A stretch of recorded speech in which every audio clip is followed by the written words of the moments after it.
Atheist Nomads, episode 369. When the state won't take a stand, depend on Swivel Unrest. The podcast you're about to listen to includes cursing and talking about hoo-haws. Please be advised. Welcome to another episode of Atheist Nomads. I am Dustin, and joining me is Lauren. And I actually feel pretty good tonight.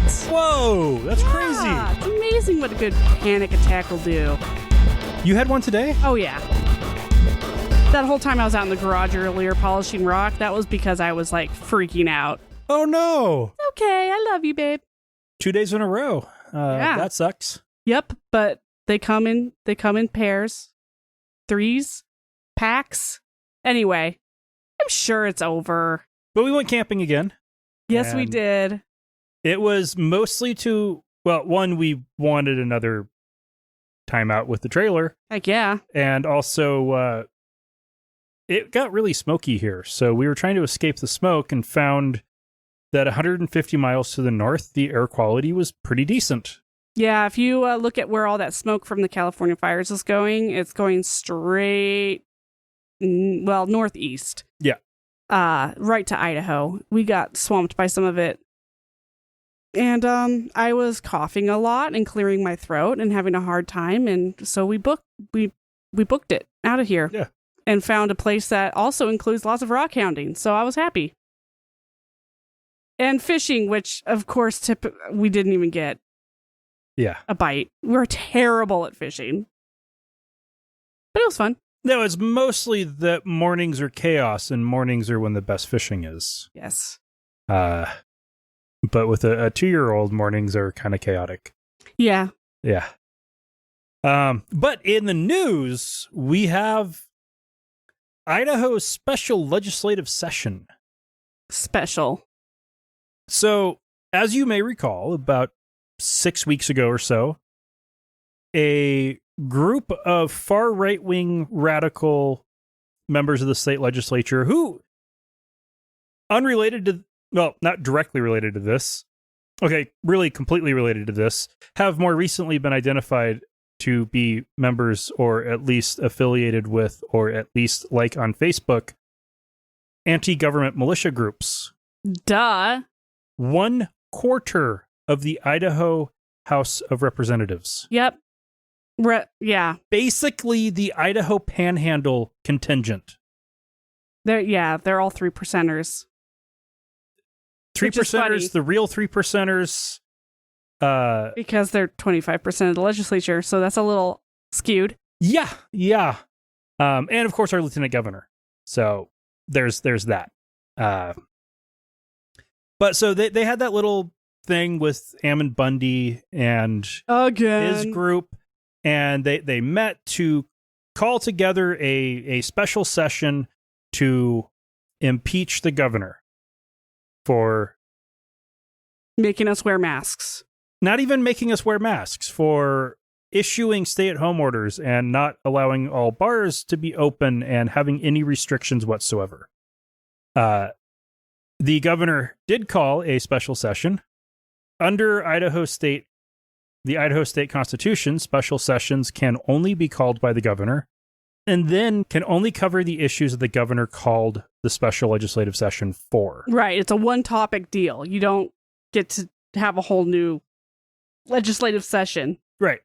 So the topics available for this session are how to handle this fall's election and how to handle liability for schools and businesses related to COVID. Yeah. Those are the questions. The governor asked the legislature to figure these out. So the first day of the legislative session started off with a group of armed protesters. Armed.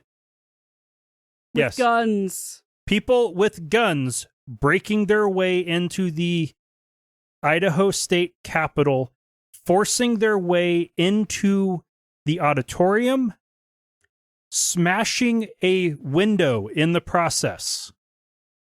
This is an armed mob storming the state capitol during a legislative session.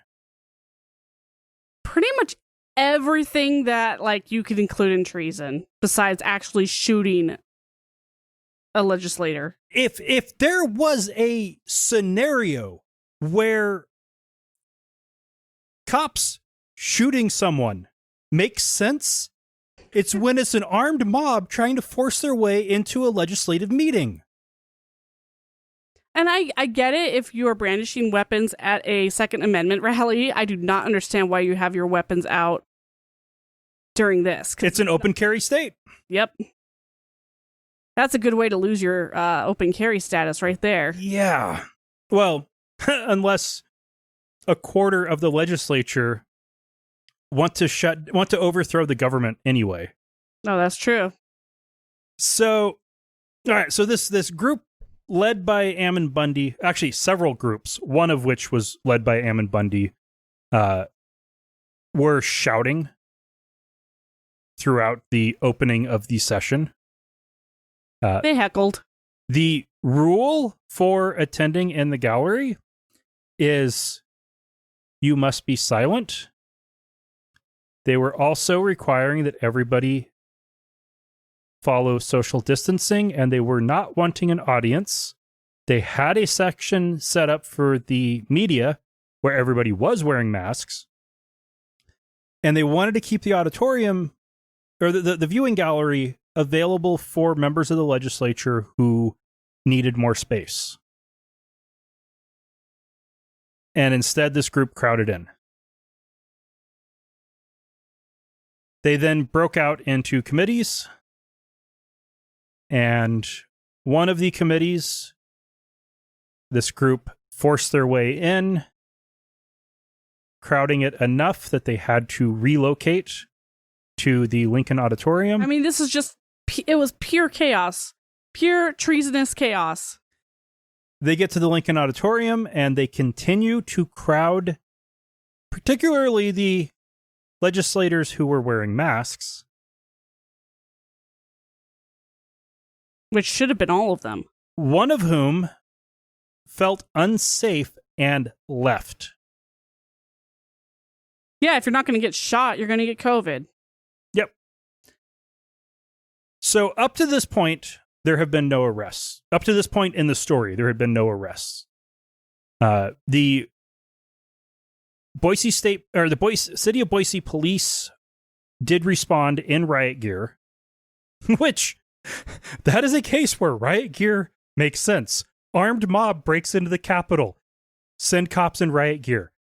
I am totally behind that. Yeah. That's SWAT team stuff. Yeah. Like, I am all for cutting down on police funding and demilitarizing the police, but at the point that you have armed mobs, yeah, there should be some cops that can handle that. Yeah. Until we can there shouldn't be armed mobs. Until we can get to a place in our country where we don't have armed mobs breaking into a legislative session. And threatening people. Yeah. When we can get to that point where that doesn't happen, yes, then we can really scale that down. Because you can't get the National Guard there fast enough. No. Okay, so eventually they end for the day. And Bundy refuses to leave. Like a petulant child. Asked to leave, and he refuses to get out of his chair. Do you remember do you know what his excuse was for that? I haven't seen one. I was wondering something about media having access to these sessions, and civilians should have access to these sessions as much as any media. But to me, that doesn't really make sense because the media is there to report to the citizenry. Yeah. But anyway, he sat down and wouldn't move. To the point where he wouldn't stand up when the police tried to move him. Yeah. They had to. They started to try and physically carry him out. He's not exactly a small lad. Nope. So they just zip tied him to a swivel chair and wheeled him out. So by this time, it's the Idaho State Police that have taken over. Wearing masks. All wearing masks. Yep. They're wearing masks and their super wide brim state trooper hats. And they wheeled him all the way through the Capitol building, down the ramps. I'd say it's a walk of shame, but down the sidewalk. It was the most boring perp walk ever. Across the street, down another sidewalk. And then finally, 4 of them had to pick him up out of the chair to carry him into the car because he played dead. Yep. Like a petulant child. He went limp. He's such a dick. All right, so that was Tuesday. Yeah. So he gets arrested, gets charged with trespassing and resisting arrest. Which, okay, a lot of times resisting arrest charges are bullshit. This is not one of those times. Yeah, when you try to pull a toddler move and the police try to take you to the car, that's resisting. Yeah. And so they do bail or he gets released. I don't know that part of the story. So today they're meeting. I'm sure the Freedom Foundation bailed him. So they met again. He showed up again. He refused to leave again. Again. He was trespassed out of the state capitol again. This time he actually got up and walked. And then was issued a no trespass order, barring him from the premises for the next year. It's Ammon Bundy. It should be lifetime. And he's now been charged with a misdemeanor. Yep. There should be multiple misdemeanors. Now, what people are suspecting is going to happen is he bailed out of that, or is going to bail out of that, and he will be back. Yeah. In order to get the felony, in order to rile up his fans. Yep. He's playing a martyr here.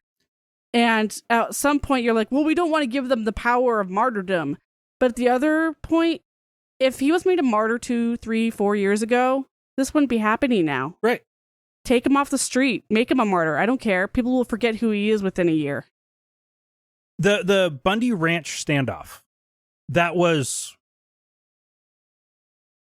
what, 2012? Yeah. Long time ago. Armed standoff between police and the Bundy family and some of their friends. Ammon Bundy was one of them. Armed standoff with federal agents. They're white, so, they survived. So the standoff continued for about a month before finally everybody stood down. He should have been arrested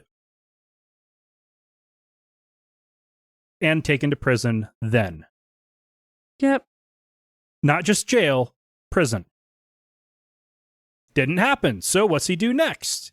He and a group of cronies take over the Malheur National Wildlife Refuge, occupied a federal installation, destroyed American Indian artifacts, destroyed government property. He did get arrested with that one, and then a jury in Portland acquitted him.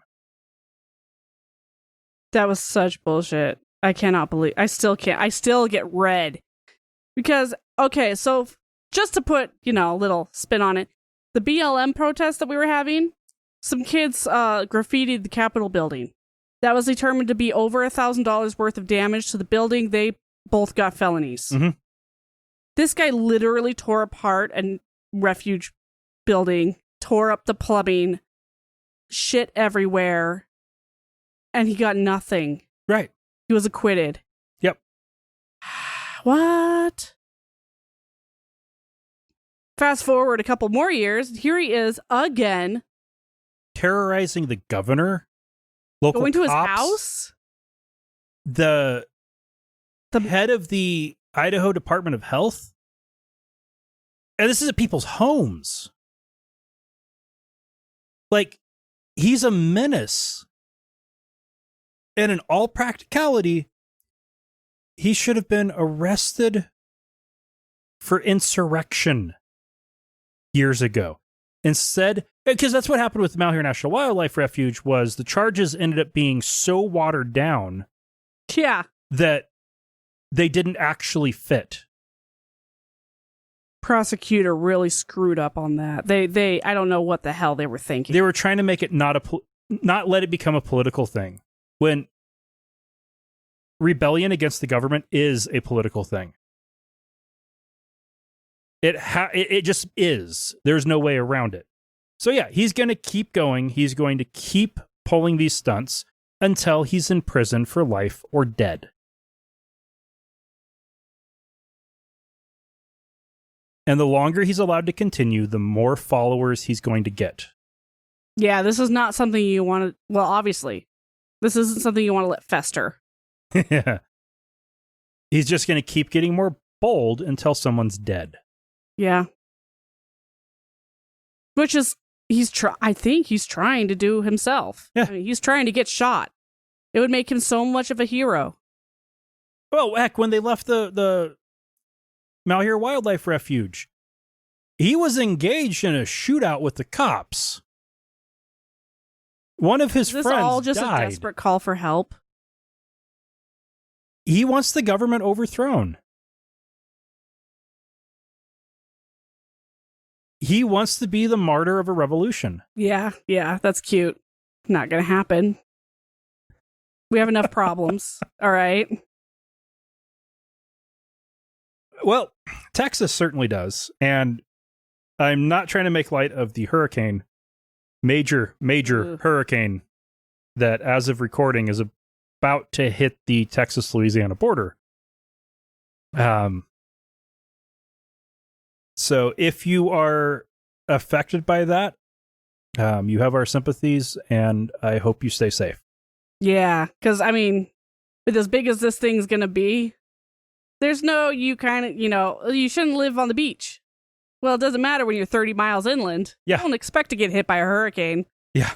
In North Texas, though, the North Texas Poison Center region in particular has dealt with 46 cases in August, as of August 24, of people drinking bleach. Now, is that back again? Yep. Is it the autism thing? No, this is COVID. Oh, my God. Now, I have to admit, I was tempted to chug some hand sanitizer the other day when I accidentally inhaled a fly in a vault toilet. That was disgusting. Yes. It would have made me throw up. And that's by design, because hand sanitizer is denatured to make you gag and throw up. So awful. So that you won't drink it, because we don't want you to be able to buy alcohol that you could drink. I don't get it. Okay. It's so that children can't swallow it to a point where they poison themselves. They will throw it up. Okay, yeah. Yeah, it's not for, the reasonable adult. Except there have been cases with hand sanitizer that have methanol in it that has poisoned children. Yes. Who have drank it, because we've got some bad hand sanitizer out there. From China. Probably China, yeah. Yep. It should all be ethanol and then the denaturing crap, which, again, it's 60% alcohol by volume minimum to be effective. Kids aren't going to be drinking it. Kids will drink whatever the heck they can. They'll put whatever they can in their mouths. Right, but denaturing it to make it bitter, if it's 60% alcohol by volume, that is going to burn like hell. Yeah, I agree. I bet it's probably somebody who owns a denaturing plant who is like, oh, you really need this in there. Kids might chug it. Ah, man. But anyway.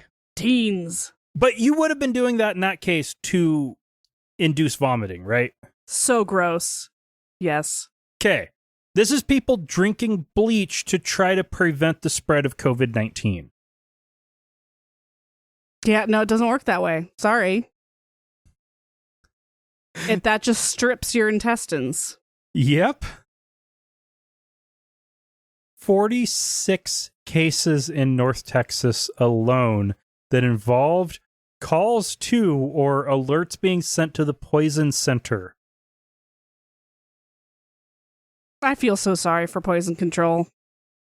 They're like, really? This is not what we're here for. Yeah. Ring, ring. Hi, poison control. My insides hurt. What'd you do? Drink bleach. I like that. What did you do? Did you smack him with a newspaper after? COVID-19 is serious. Drinking bleach won't help. Yeah, it's kind of. I think it's the lazy person's way out. They're thinking that this is something easy to do because nobody can stand 6 months of not knowing. Okay, so the FDA warning on drinking chlorine dioxide, aka bleach, is that it can lead to severe vomiting, severe diarrhea, life-threatening low blood pressure caused by dehydration, and acute liver failure. So, I mean, what's worse?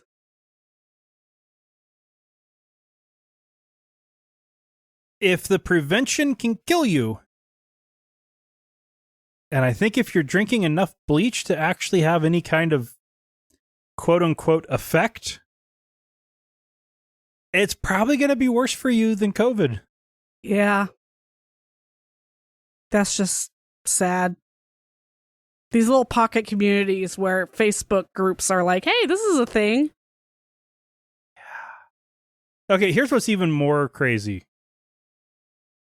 They've had only a 71% in cases involving bleach. What? 71% cases? The Texas Poison Center Network has only seen a 71% increase in cases involving consuming bleach. Okay. It hasn't even doubled the amount of people who drink bleach. What I would like to see on this one is this now adults drinking bleach? And were the earlier cases all children? I don't know. I'm confused as why you're surprised that it's only 71% increase. That seems like a lot. That out of the 46 cases so far that they normally would have had 20 or 30? 20 or 30 what? Cases. Out of the 71 cases, they only had 20 or 30? No, they've had 46 cases this month. Okay. They are seeing a 71% increase in cases involving drinking bleach over normal. Okay. Which would mean out of that 46 cases, about 30 would be the normal rate of people drinking bleach.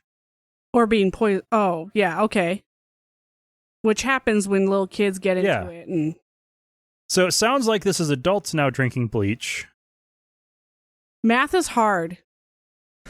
That was not clear. Okay, yeah. Got it. Yeah. Yeah, 71% increase in bleach products cases and 63% involving other household cleaners. Yeah. Don't drink them. We need to bring back the what was the little green sticker with the icky face on. Mr. Ick? I think it was Mr. Ick. Yeah. Mr. Yuck. Yeah. Mr. Yuck. I remember those. To make a effective disinfecting solution, you could do that with 4 teaspoons of bleach in 1 quart of water. Okay. And even that you should not drink. Nope. Because you don't want to kill the good bacteria in your gut. Yeah, like or strip the lining. For a pop-up camper, we have to use bleach in our water tank and water system to clean it at the start of each year. And you dilute it about as far as you can to still be effective. And then you flush the whole system again. And then you fill it up, to which point the amount left in there wouldn't be higher than common city drinking water. Yeah. Because the amount to get it down to be safe is like almost nothing. Mr. Yuck, Y-U-K. Mr. Yuck means no. Oh my gosh, you can get a Mr. Yuck mask. What I want is a calendar, a 2020 calendar with a Mr. Yuck sticker just stuck on the front of it. Do not open. A Florida judge has granted a temporary injunction on behalf of the Florida Education Association against the Florida Education Commissioner's executive order requiring all schools to reopen. That order required all schools to reopen at full capacity in August, period.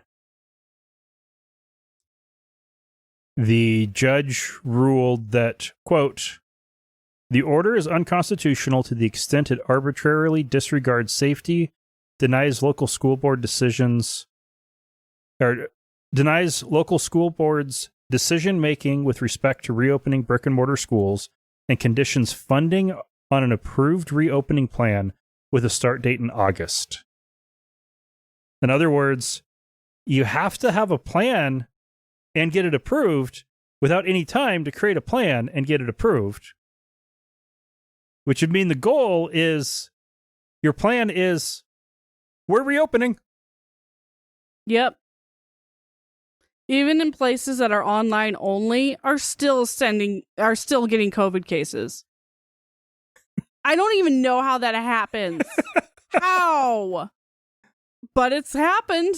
Freaking teachers, I guess. I don't know. And then the ones that are half open and half online, yeah, no, there's a lot of COVID going on with that. It's been a week.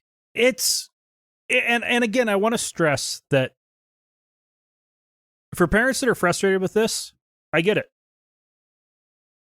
Whichever side of it you're on, I get it.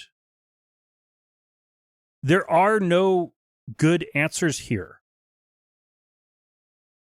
What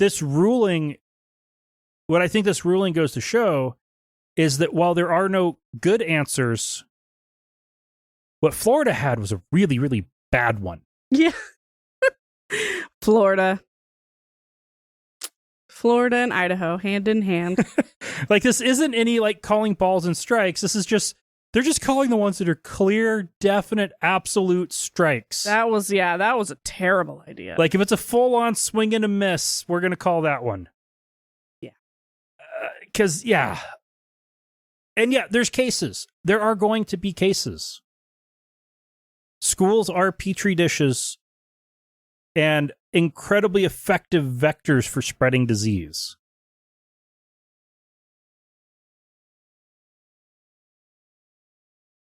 Education is important. Socialization is important. Life is difficult. Allowing parents to work is important. Yeah. This sucks. Yeah. If we had gone with the approach of countries that are reopening much better, that would have been a complete shutdown of everything for 1 month across the entire country. And then creating the infrastructure to do tons and tons of testing and contact tracing. How is New Zealand doing these days? They're seeing an increase in cases. Yeah. They went, I think, 3 months without any. Yeah. And that's pretty awesome.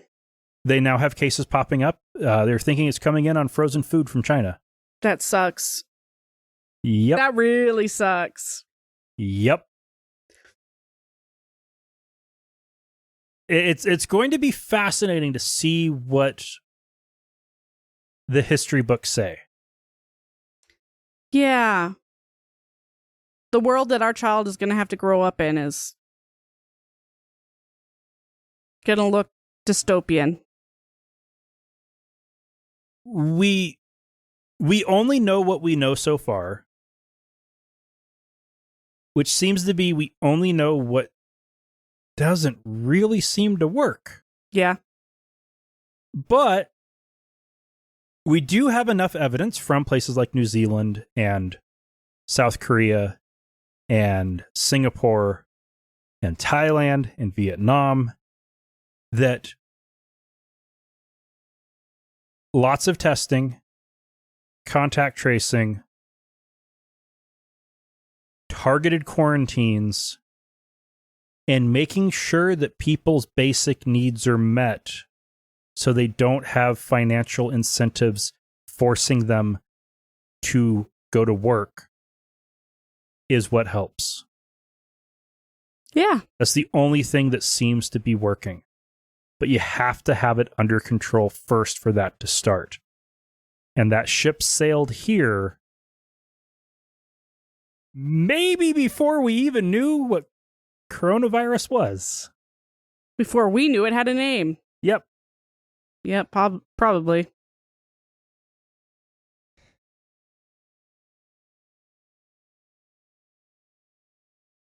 So among the religious groups to have gotten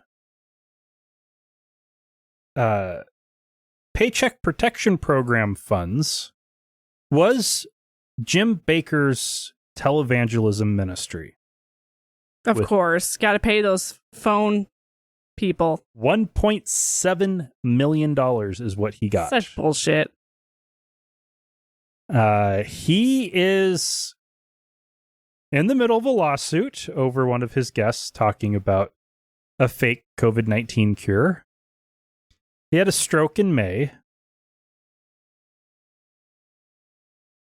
And, okay, it was $650,000 to $1.7 million. We don't know how much exactly it was because those numbers haven't been released, just ranges. But they had to certify in the application that they weren't engaged in any activity that was illegal under federal, state, or local law. Including snake oil sales?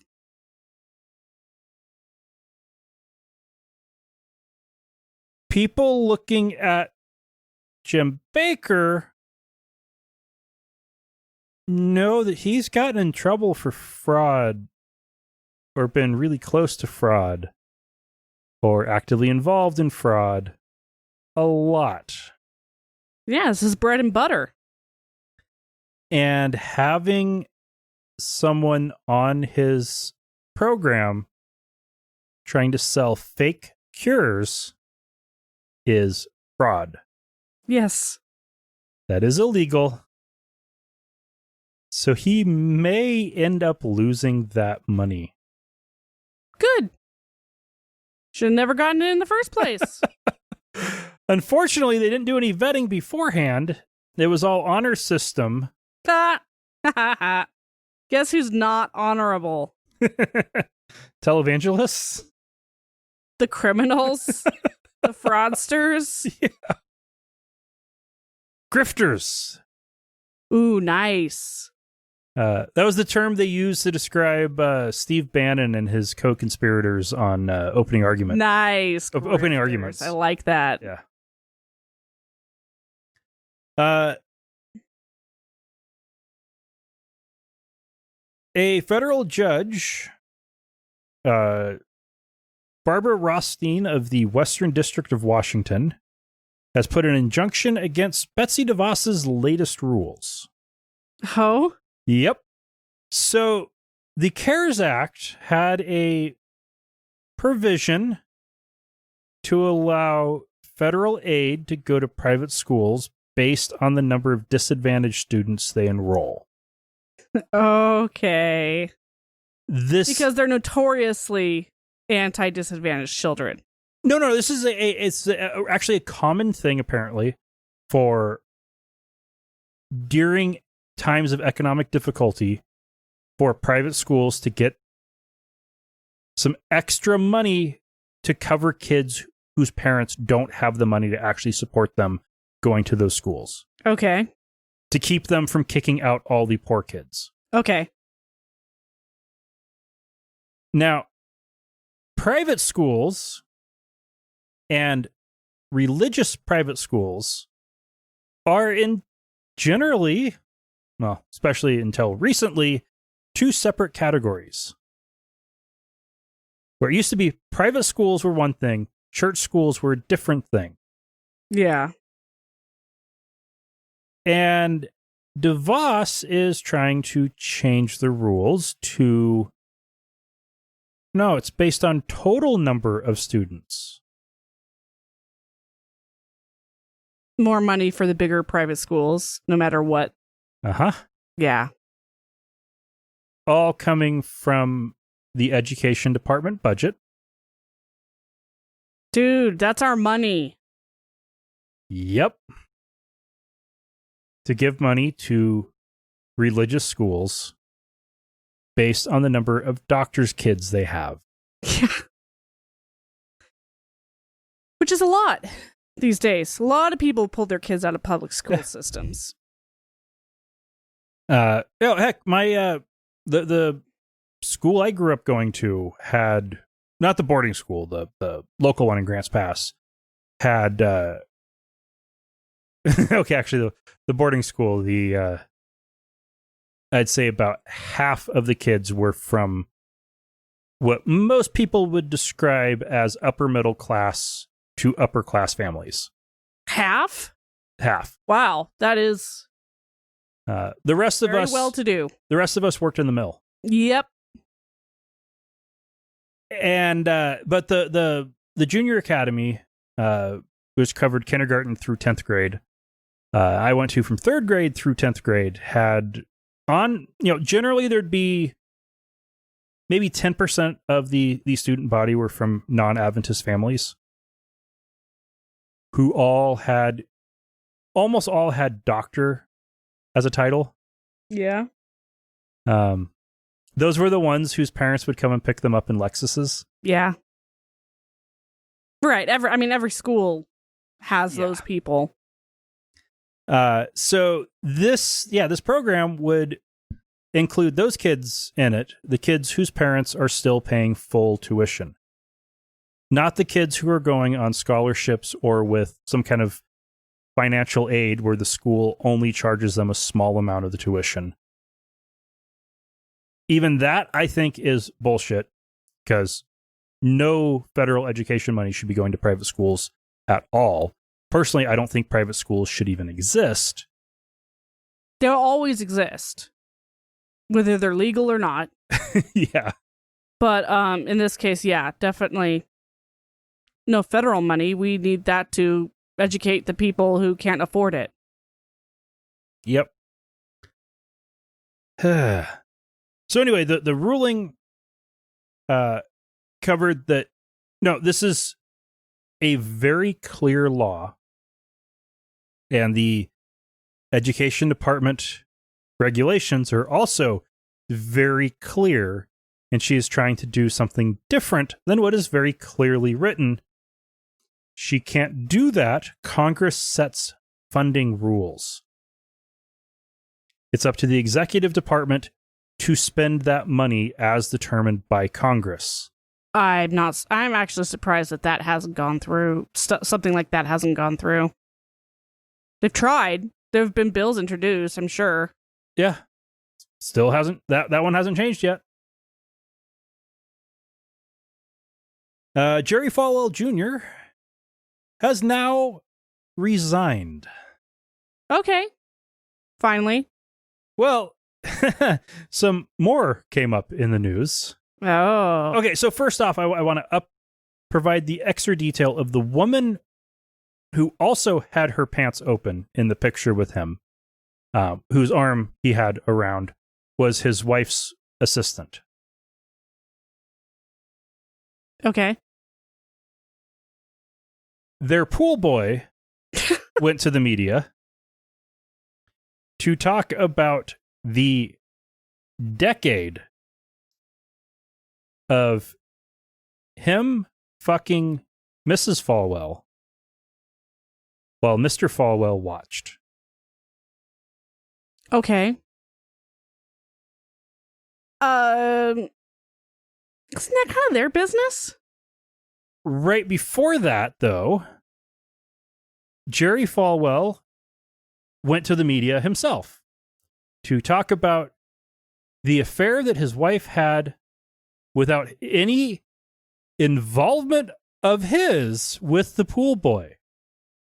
Well, that's the thing about cuckolding is you're not involved.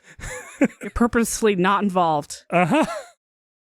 Thus making you involved. And by saying not involved, he didn't say he didn't know about it, just that he wasn't involved in it. At least not physically involved in it. Yeah. Yeah, if it wasn't for the fact that this guy is, head of this Liberty University and right? Mm-hmm. And was getting money for being, a pure righteous soul, I'd say if that's what gets him off, okay. Oh, yeah. No. Him being on a party, hooking up with his wife's assistant, getting drunk. She probably knew about it. While his wife is fucking the pool boy. I mean, that's the classic Days of Our Lives. If they were working at, say, Harvard University or UC Berkeley, I don't think anybody would care. No. It wouldn't be newsworthy. Not really. It's the fact that he's head of a Christian university that prohibits alcohol drinking, any sex outside of marriage, any homosexual activity, and would describe him and another man being in the same room while one of them is having sex with his wife as probably they would say that's kind of gay. That's not getting what that is, but that's probably would be what Liberty would call it. Hey, he's not going to Liberty, right? He's not a student of Liberty. He's allowed to do whatever the hell he wants, apparently. Faculty all have to agree, and administrators all have to agree to live by that same code of conduct that students have to. Yeah, okay. So he got busted. He resigned. Yeah. And initially it was reports were leaked that he had resigned. Then he came out and said, no, those were false, even though those reports were corroborated by 3 independent sources who had all seen the letter. They hadn't told him, huh? Like, what? No, I didn't. I haven't resigned. What? No. Oh, you guys are kicking me out. Okay. Yeah, I'll sign the letter. Then he went ahead and said that, yes, he was resigning, and then the university announced that they had accepted his resignation.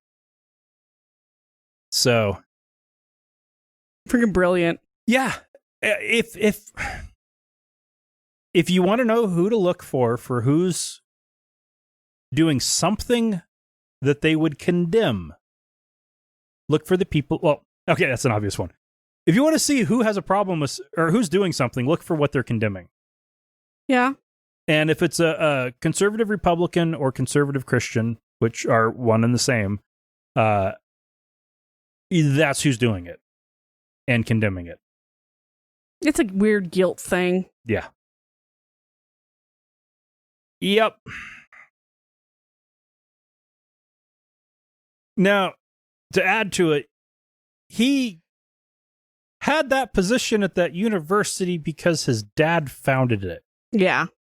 Oh God, he's like the stereotypical son who just wastes all of his dad's money and all of his dad's power on getting off and getting rich. And hobnobbing with the president. Yeah, so of course, because they probably had the same nanny or something. I mean, it's all sorts of stuff that. Yeah. Unless Trump is old enough to be his dad. Yeah. Yeah. So I guess that doesn't quite work. But you know what I mean. Yeah. All right. And. Sorry. Trumped up charges. I just think that's hilarious. Richard Spencer, who we haven't talked about in a while on the podcast. Yeah. Yeah. He came to prominence for being punchable. Yeah. That's really what it started with, was for being punchable. Did he get egg or pie thrown at him at some point? Or was that somebody else? I think he's the one that got punched. He's straight up. I think, because we were all making jokes about, punching him, and you were all like, "No, we shouldn't incite about punching Nazis." Punching Nazis, and he was the Nazi who got punched. So good. So yeah, the punchable Nazi. He was one of the key figureheads, one of the leaders of the alt-right movement. He was one of the leading organizers of the Unite the Right rally.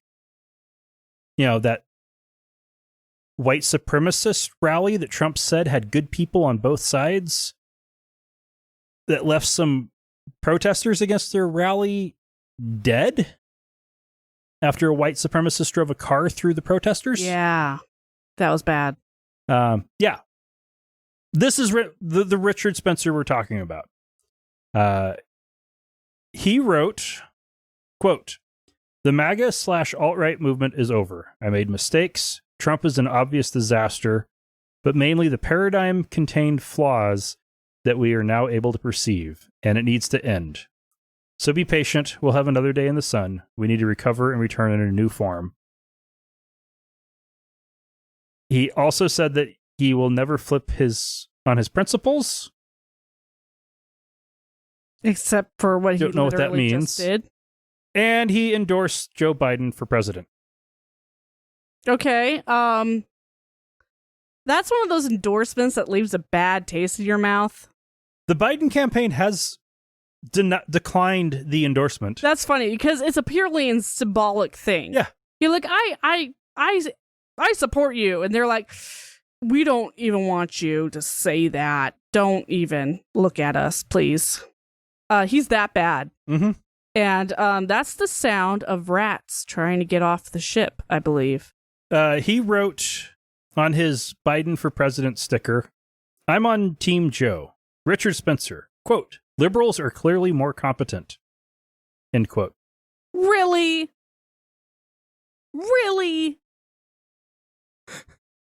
I mean, that even has like an insulting tone to it. That's just like sarcastic almost. Yeah.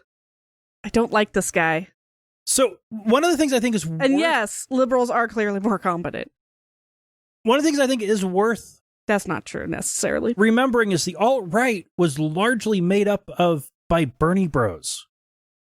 Yeah. They won't admit that, but... A lot of them were... The reason why they were alt-right and not just right is because they had a different view on things. A lot of, or most of them, were white supremacists. Eventually, they were all white supremacists. But they didn't necessarily follow all of the right-wing propaganda. A lot of people in the alt-right movement were atheists or otherwise non-religious. It was very much a movement of like this weird secular racist thing that politically they didn't really care about left or right. It's just they weren't welcome on the left and thought Trump was promising. And they are now seeing, no, he's just an idiot. He's the worst of the worst. Yeah. And you guys helped get him elected. Thanks. Yeah. And no, I feel for the mostly men, mostly guys, who got into the alt-right in the early days, thinking that, but this is before it was really labeled the alt-right, thinking that they were standing up for a really good principle. Down with the DNC for blocking the obvious candidate, that kind of thing. But then it got crazy, it got racist, it got misogynist, and these people were left being associated with a group that they didn't feel like they were a part of, but they had already said some stuff that made them a part of the group. So it's like, oh man, undo button, undo. Yeah. So I feel for those ones. I feel for those guys. It's never too late to apologize and move on. Yeah. Say, oops, I said and did something stupid. How can I help? Yeah. And if you said or did something stupid, a good place to start is stop being a racist asshole. Understand your racist, subconscious racial issues and then actively try to keep those in check. Yes. And for a genuinely happy story, Africa has now been declared free of wild polio virus. That's awesome. So that's awesome. Yeah. That leaves Syria. Fuck. Which only have to end a civil war there to get rid of that one. We think the U.S. is bad. God damn. Now, 4 years ago, it was down to just Nigeria. One country. And the reason why it continued to be a problem in Nigeria was Boko Haram. Yeah. It was a active Islamic insurgency and civil war in the country that specifically targeted vaccination workers. And by specifically targeted, I mean murdered. Yeah. If you went to northern Nigeria to give vaccines, you would be killed. But they're okay now? It has taken a lot of work, but they continued to slowly and quietly work on expanding the program. And 4 years ago, they had the last recorded case of wild polio virus. Wow, that's awesome. And it took 4 years of no wild polio virus to declare it eradicated. That's so awesome. Now, the reason why I keep using the term wild polio virus, there are several current vaccine poliovirus outbreaks in Nigeria. How bad are those? Not bad. Okay.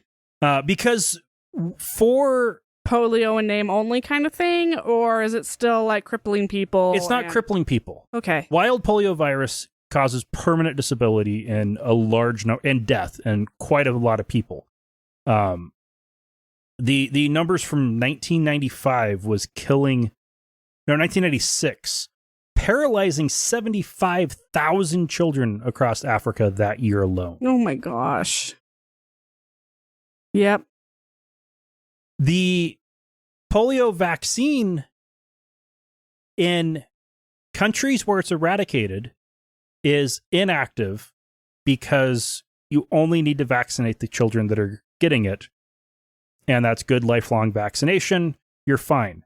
For where it's still endemic, the type of vaccine they use is a live weakened strain of the virus that is intended to infect the population. Okay.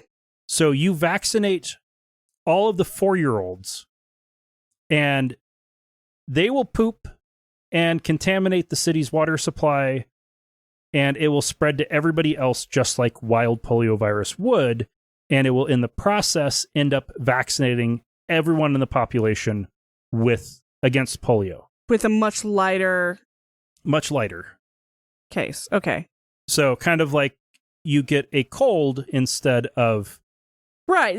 The crazy anti-vax people, when they say, that the vaccines cause diseases, they're not wrong.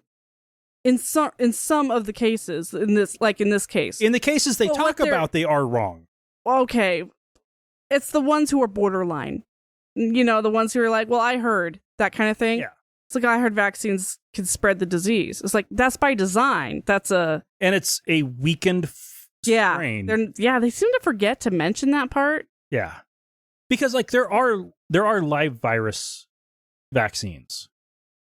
There's not a lot, but the live virus ones are sometimes necessary to cause sufficient immunity. Yeah, you really only want to go through it once. Yeah. The smallpox vaccine would make people's arms hurt for weeks and give people moderately high fevers and some blisters.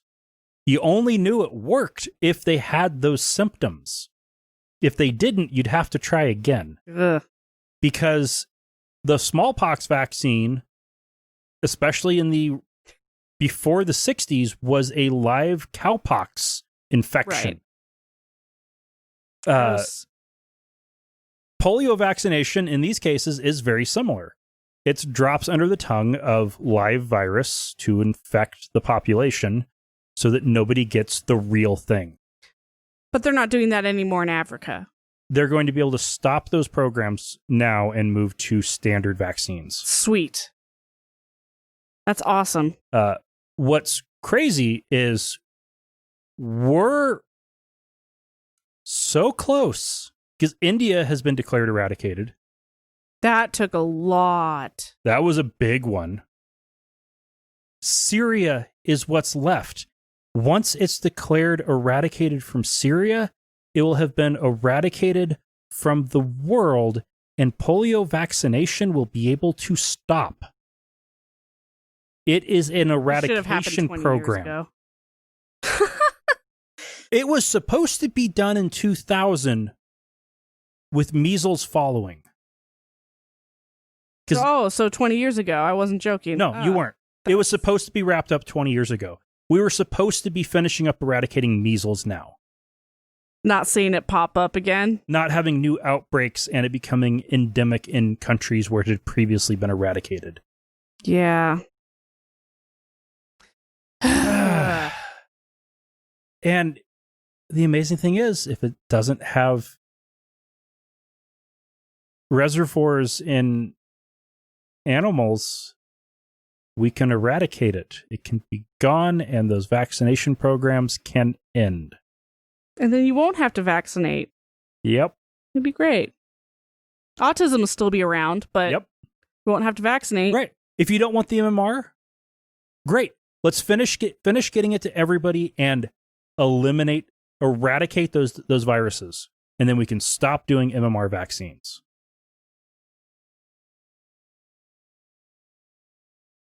We're lucky because once it's done once polio is done, then the official global virus eradication target becomes measles.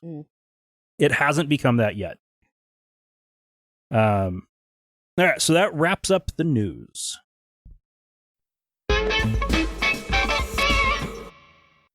All right. I have been doing a terrible job of keeping up with feedback. I don't think we have anything, but we do have a second submission for the contest. All right. And for the first submission we got, with what we've been seeing from the Republican convention, you might be onto something. Yep. It was definitely one of those laugh out loud and then kind of chuckle to yourself and then kind of like, oh, God. Yeah. Anyway. So we're going to keep this open until we have at least enough entries to give out the books. Yeah, we have enough books. Keep submitting entries. Who is... Am I going to have to start calling people out? Danielle? Rebecca? The people I know who listen to this show? Do it.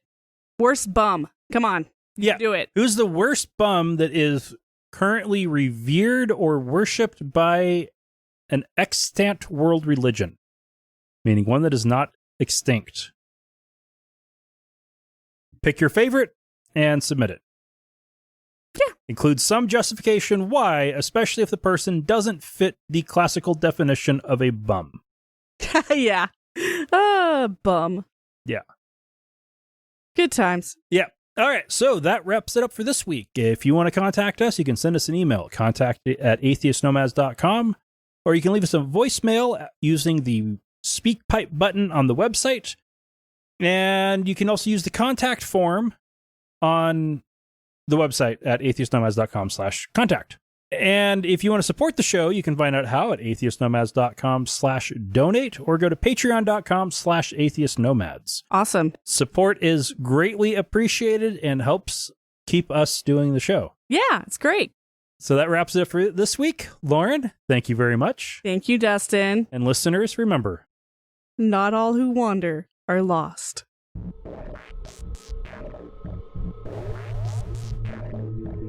Thank you for listening to another episode of Atheist Nomads. You can find show notes and contact information at atheistnomads.com. Follow us on Twitter at Atheist Nomads and like us on Facebook at facebook.com/Atheist Nomads. Please subscribe to the show in iTunes, Stitcher, or your podcatcher of choice. And while you're there, feel free to leave us a review. Theme music is courtesy of Sturdy Fred.